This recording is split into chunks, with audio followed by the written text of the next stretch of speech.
Hello and welcome. I am Dylan from the CoinOp crew, and I am starting off the first episode of a series that I'm gonna put on, which I am probably gonna call, no, I am calling Retro Reviews, where I sit down, I play a game, I talk about it, give you a little background into its history and whatnot, and also I'll probably suck at them. Now, most games I'm good at, but this particular game is a real son of a bitch. This week I'm going to play Bionic Commando. I've heard from several sources that it is a great game. I kind of believe them, but I suck at it. But that's no excuse to pass it off, so let's give it a try. So Bionic Commando is a sequel to the arcade game which is called Commando. No, it's not based off the Arnold movie, which that would be really cool. I mean, there's plenty of games based off of Arnold. That's another story entirely.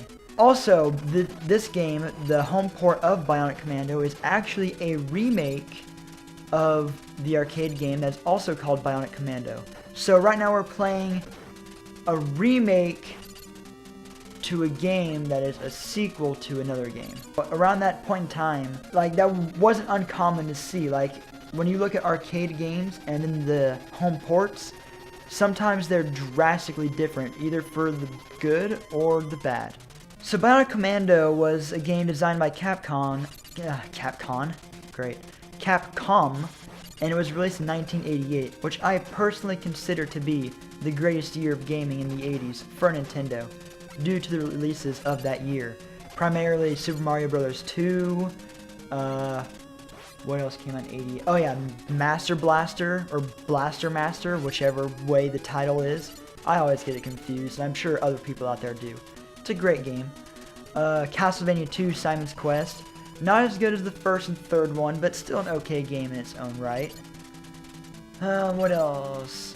But yeah, those are like the big three that I can think of off the top of my head, along with Bionic Commando that came out in '88.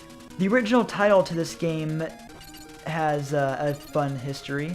So in Japan, this game was originally titled Hitler's Revival Top Secret. But we Americans are pussies and can't handle seeing Hitler in our games that we give to our kids. So Hitler and all Nazism was censored out, and instead of swastikas, we just get red flags with the Black Eagle emblazoned on them. Pretty stereotypical bad guy flag. Classic. You know what's really unfair about this game is how enemies just constantly spawn. Like, motherfucking shit. Fuck. The graphics for this game are pretty good. They aren't hideous. There are some really ugly ass looking games. But no, yeah, this one, the graphics are good. Actually, there's one thing about the graphics that I do have to complain about. It's not really a graphical issue. It's more of a design issue. This guy, the character I'm walking around as, the in-game sprite of this guy looks nothing like the artwork on the box or a Nintendo Power. And the reason for that is, well, because the guy that's being advertised everywhere isn't actually the character that you're playing as. Instead, that is the character from the original Commando game, Super Joe. And the object of this game is to rescue Super Joe from fake Hitler. Now, I think the reason I'm not that good at this game is because of this game's special gimmick. This robotic claw arm thing. It's a unique feature for games at the time because jumping over platforms has become second nature because of games like Mario. Good games, real games, where you push A to jump, B is to either shoot a fireball or shoot anything in any other game. But no, in this one you have to shoot your claw arm, which doesn't work for shit, and you bounce off the walls all the damn time. Even, like, no matter how hard you try, no matter how hard I try, Now, one thing that can be said about this game that's a positive is, now this is more of a Capcom trait because they're great, is the music. The music in this and every other Capcom game is phenomenal.